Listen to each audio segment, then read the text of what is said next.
portugueses chegaram à ilha de Timor no início do século XVI, não encontraram ali uma terra deserta, mas ocupada por diferentes povos organizados em reinos. Os europeus estavam interessados no sândalo, árvore que se encontrava em abundância nos bosques daquela ilha da Insulíndia, algo semelhante ao que acontecera no Brasil com pau de tinta.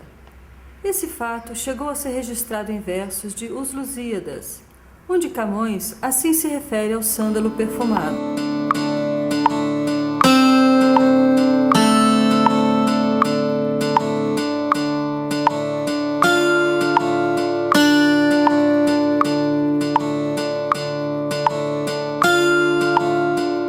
Ao longo do tempo, a exploração resultou na quase extinção das árvores de sândalo. Porém, a língua portuguesa e a religião católica permaneceram.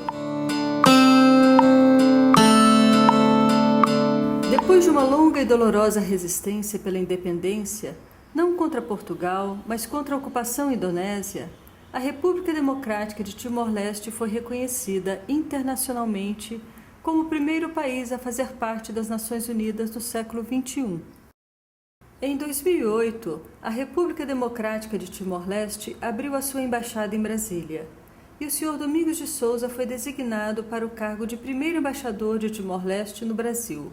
Domingos de Souza se dedica também à preservação histórica da resistência timorense e já publicou 4 livros em tom memorialista: Olobai 75, o romance Colibere, Histórias da Resistência Timorense e o livro de poemas intitulado Murmúrios da Alma Timorense, sendo que os 2 últimos foram editados no Brasil.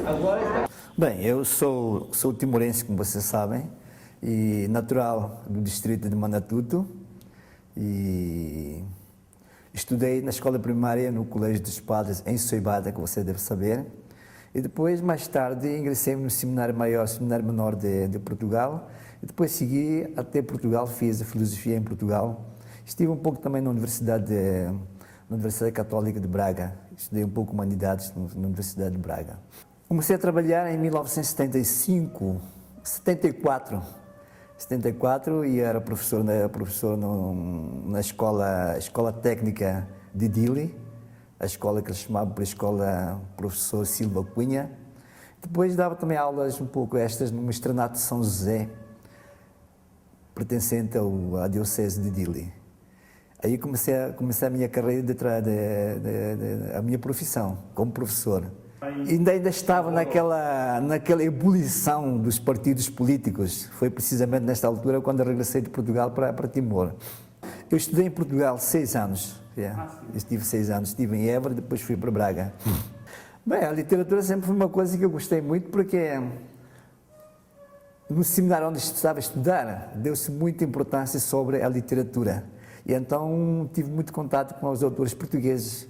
Líamos muitos livros portugueses, da literatura portuguesa, e aí, claro que comecei a gostar da literatura. Do Ministério, e depois em 74 eu comecei a trabalhar, como era do Ministério, como estava a trabalhar era professor da escola, era funcionário temporário do governo português, e depois, quando da ocupação indonésia, trabalhei no Ministério da Educação. No Ministério da Educação até acabar durante todo o tempo da ocupação e sucessivamente após a independência. 3 períodos: o período do colonialismo, o período da Indonésia e o período da independência. São 3 períodos. Mas eu creio que o colonialismo é igual em todas as partes do mundo, são iguais, na verdade. Mas em Timor eu creio que há uma diferença. Não houve grande exploração em Timor como existe em outras partes do mundo. Quer dizer, as coisas como funcionaram, embora não se desse muita atenção à educação, mas noutras partes da exploração, creio que há uma diferença que não existe como não existe em outras partes do mundo. Por exemplo, lá não há escravatura como houve aqui no Brasil, em Timor-Leste a coisa não funcionava assim. A língua e a religião, essencialmente, quer dizer, com a língua e a religião, incutiram no povo timorense uma diferença entre o povo timorense e os povos vizinhos. Esta diferença depois veio a ser uma das forças da resistência timorense também. Fortaleceu muito mais ainda porque esta diferença que os portugueses incutiram em Timor e a cultura portuguesa e a religião que eles deixaram em Timor-Leste. Impuseram, não impuseram, mas no sistema indonésio toda a gente tinha que ter uma religião. Daquele golpe militar anticomunista em 1962, depois daquilo todo a Indonésia tinha que ter uma religião. E então, com esta invasão, muitos timorenses, além de quase que obrigados a ter uma religião, pois foram para a religião católica. E além disto, uma religião também teve também o seu funcionamento como se fosse um baluarte de defesa da independência, do desejo da independência. Não? Ali não é bem legalizado, mas muito usado na resistência. Como sabe que muitos termos da resistência estavam escritos em português. Depende das famílias, sobretudo uma questão de sobrevivência também, porque o povo queria estar diferente de outros, não? A gente queria ser esta diferença que fez com que o povo lutasse, não? Porque nossa identidade, nós não somos iguais a outros povos vizinhos. Yeah? Você veja pelos nomes que existem em Timor, yeah? Quase todos são nomes de provenientes da língua portuguesa, embora durante a resistência o povo ainda se identificou mais ainda. Queria ser mais timorense, então os da resistência sempre tiveram nomes que eles escolheram para eles durante a resistência. Além do nome português, tinha também o nome timorense. Sim, eu descobri porque eu não conhecia, bem, o livro ainda está por publicar, mas eu desconhecia muitas, como é que é dizer, muitos problemas que existiam dentro da própria resistência, que eu não conhecia. Eu não estive muito tempo no mato, quase nada, muito tempo no mato foi muito pouco mesmo, quase nada, e vim a descobrir que dentro da própria resistência havia muitos problemas, quer dizer, é só para dizer que na resistência pela independência o problema não foi fácil. O problema não foi fácil porque, primeiro, era uma luta contra o invasor. Yeah. E além disso também havia lutas internas também que existiam. Yeah. Como mais tarde a gente pode descobrir, lutas internas. E a resistência teve a capacidade de superar todas as dificuldades e levar até o povo a autodeterminação. Sim, há dissidências internas, havia dissidências internas. Talvez um dos grandes, não digo grandes problemas, mas existiam mesmo, essas dissidências existiam.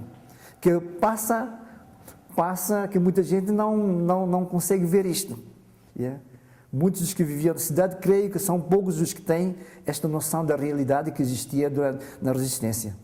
Sim, cada vez vou descobrindo mais. Cada entrevistado que eu faço, vou descobrindo sempre mais coisas que eu, pessoalmente, embora vivesse em Timor durante todos aqueles anos, não caía na conta.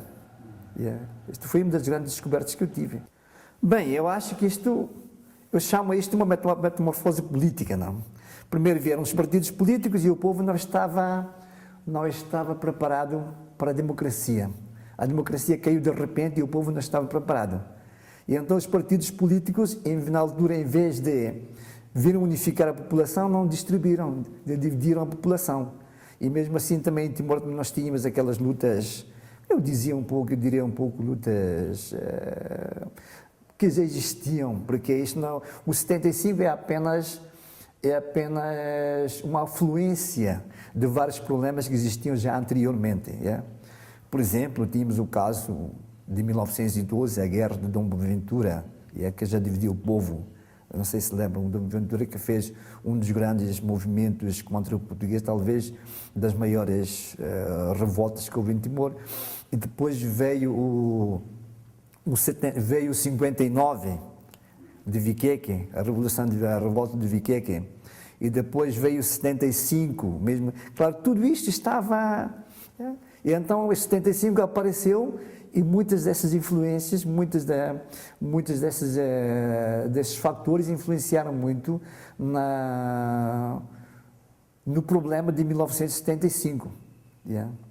No problema de 1975. E daí houve aquelas divisões, os partidos políticos apareceram, mas muitas vezes os partidos políticos apareceram como sendo uma desforra, talvez, eu diria, tem uma desforra perante as coisas que aconteceram anteriormente. Yeah? 75, questões familiares também de vez em quando existem lá dentro.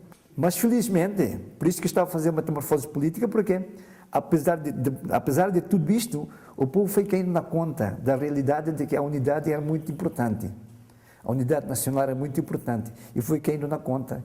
Eu, com a opressão da ocupação, as pessoas foram caindo na conta de que, na realidade, a unidade era muito importante. E foi culminar precisamente no CNRT, Conselho Nacional da Resistência Timorense, onde todos os partidos políticos se unificaram para trabalhar pela independência. Aí é que está um dos grandes valores, por exemplo, da luta da resistência, que apesar daquelas desavenças entre os partidos políticos, o povo foi se juntando, foi caindo na conta de que, na realidade, a unidade é importante. Isto foi um grande marco na história de Timor e espero que continue a ser assim, que o povo continue a cair na consciência que a unidade nacional é uma das coisas mais importantes para a sobrevivência do povo timorense. A guerra criou liderança também. Os líderes apareceram, os momentos oportunos eles apareceram, tanto da parte da Igreja Católica, como inclusivamente da parte civil e militar. Bem, eu acho que a liderança dele foi precisamente durante a resistência, não? Durante aqueles anos de resistência, e teve realmente a capacidade, não só de liderança, mas a capacidade de unificação do povo timorense e, sobretudo, trazer os objetivos do povo timorense para a realidade, a concretização. Sim, infelizmente, não se descobriu ainda muito, que não se escreveu muito ainda sobre o papel das mulheres, mas eu acho que eles trabalharam muito durante a resistência. Durante a resistência, trabalhavam num silêncio, na ajuda da resistência, e tiveram um papel muito importante também. Muitos deles sofreram nas prisões, sofreram, como se diz aquilo, muitos deles foram presas lá para Ataúro, não sei se sabe disto. E alguns trabalharam também na resistência e muitos sofreram também.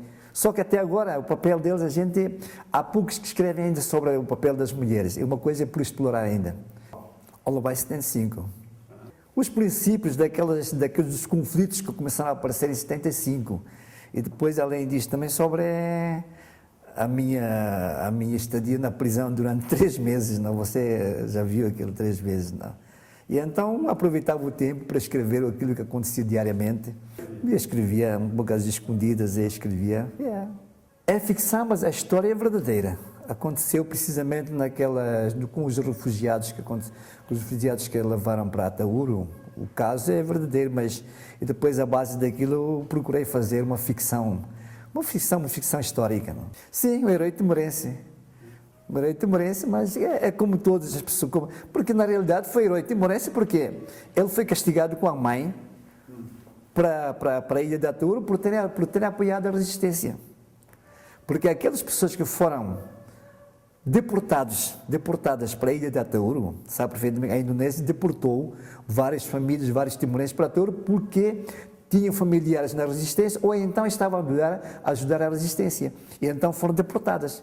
Uma vez que foram deportados é porque eles trabalhavam na resistência. E daí ela também, tanto ele como a mãe eram os heróis. A história de um timorense. Mas emblematicamente é a história de todos os timorenses. Muito oral, tradição oral. Essa tradição escrita, propriamente dita, apareceu relativamente há pouco tempo. Depois talvez com esta guerra, e então começaram a aparecer timorenses a querer escrever muito. Mas antes disto eram poucos, até se podia contar a dedos aqueles que escreveram. A maior parte dos que escreveram sobre Timor eram quase todos europeus, portugueses. E então, a partir da guerra de 1975 para cá, começaram a aparecer, e ultimamente têm aparecido mais vezes, mais timorenses a escrever. Bem, eu creio que os portugueses têm uma coisa boa, que eles documentam tudo. Resta agora ir para lá, para as fontes e descobrir. Eu acho que em Lisboa deve existir na cultura, em Lisboa, em Macau, talvez, estes documentos portugueses têm. Agora é só questão de...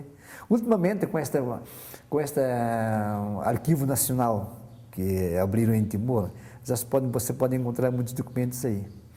Arquivo Nacional de Timor, sabe perfeitamente onde é, na verdade. É ao pé da Escola Técnica que fizeram aí um Arquivo Nacional da Resistência. Na história de Portugal, a gente aprendeu algumas coisas sobre o Brasil. Minas Gerais, a exploração do ouro. Claro, isso ficou, embora o Brasil estivesse muito longe, mas estivesse, nem está longe, não. Mas a gente aprendeu alguma coisa sobre o Brasil. Yeah. Depois da invasão da Indonésia, depois da invasão e depois saída dos indonésios em Timor, claro que a educação, nós não tínhamos muita gente, como você sabia perfeitamente, sabem? Yeah. Sobretudo nos recursos humanos, essencialmente nos professores, que é realmente o nível dos professores capacitados era muito pouco, e aí também por causa da língua portuguesa, não? Muitos daqueles não conheciam a língua portuguesa. Muitos dos professores que estiveram a ensinar em Timor, até hoje, creio eu, que ainda muitos não conhecem bem a língua portuguesa para ensinar nas escolas. Continua, como você vê, na próxima semana no próximo mês deve ir para lá mais 50 professores, tem um brasileiro, creio eu, para continuar a obra que foi começada em 2000, se não estou em engano, 2004, 2002, 2004, sim, quando foram pelos primeiros brasileiros. Não? Cuba, temos uma cooperação bastante boa com o Cuba. Já se formaram em Cuba, eu creio que ser 500 e tal médicos, que realmente estão a ajudar muito lá em Timor. Também tem o curso de medicina, e além disto, eles estão a ajudar também naquele programa de Eu Posso, aquele trabalho, né, que o senhor também esteve lá, creio eu, da escola de alfabetização. Yeah. Levaram para lá aquele programa de Eu Posso. Mas que é certo, porque você sabe perfeitamente que em Timor nós tínhamos 3 frentes, não? A frente armada, que trabalhava, que fazia guerrilha, a frente clandestina e a frente diplomática. E Ramos Horta lá fora estava a fazer a frente diplomática. As 3 frentes estavam a trabalhar juntos. Timor não trabalhou sozinho, nós não era só a guerrilha. Além da guerrilha tínhamos a clandestinidade e tínhamos a frente diplomática. E Ramos Horta estava à frente da frente diplomática. Tudo aquilo que acontecia lá fora, Ramos Horta fazia sair.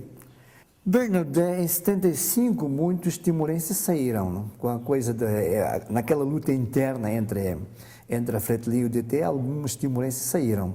Alguns estiveram fora porque eram estudantes, outros saíram aproveitando, quer dizer, por causa da guerra, evacuaram para a Indonésia e da Indonésia seguiram para Portugal. É claro, lá estabeleceram também, trabalharam muito lá fora também fizeram a propaganda timorense. Yeah. Neste momento presente, eu creio que há bastantes timorenses fora, muitos estudantes, como sabe aqui no Brasil temos 100 e tal estudantes aqui, na Universidade de Unilab, Universidade de Luz Afro-Brasileira, e depois Paraíba, se não queria estou aí, mas alguns que são sustentados pela CAPES aqui no Brasil. Eu acho que vai manter, porque se tivermos certas crises lá da língua portuguesa, lá em Timor, sobretudo, mas eu acho que este problema está passando e agora é preciso reforçar o ensino da língua portuguesa, porque é muito importante para a nossa comunidade timorense e mesmo para a comunidade lusófona também, acho muito importante isto. Havia, no tempo dos portugueses, iam para lá africanos trabalhar em Timor, lembra-se perfeitamente que algumas das sublevações em Timor, os portugueses tiveram que levar soldados africanos para lá, de Moçambique. E depois, também em 59, alguns dos prisioneiros timorenses foram deportados aí para a África, para Angola. Eu gravei tudo isto e está no Arquivo Nacional também, depositei lá no arquivo. Para não perder, fica lá no arquivo. Deixei a documentação lá no arquivo. Trabalho não é trabalho. Agora o problema é arranjar tempo para gravar toda esta gente, porque havia muitos que queriam mesmo, e talvez no futuro eu continuarei com esse trabalho, de continuar a recolher informações, porque é para completar, na verdade. Um acontecimento, várias pessoas falam do mesmo acontecimento, cada qual vê o acontecimento sob o prisma dele, que é muito interessante. Todos têm vontade de... Todos têm vontade de exprimir, não? Cada qual vê o acontecimento, mas sob o prisma dele. Como é que é? Um assalto, por exemplo, em Matibian, fizeram os indonésios, olha, um falou da posição, ele esteve num lugar, falou a posição dele, o outro falou da situação dele. É claro que a gente tem que acumular, não podemos fixar apenas na posição de um, mas várias pessoas falam da mesma situação. É interessante estar nisto. E cada qual tem a sua maneira de exprimir, de falar e de ver o problema. Obrigado. Muito obrigado.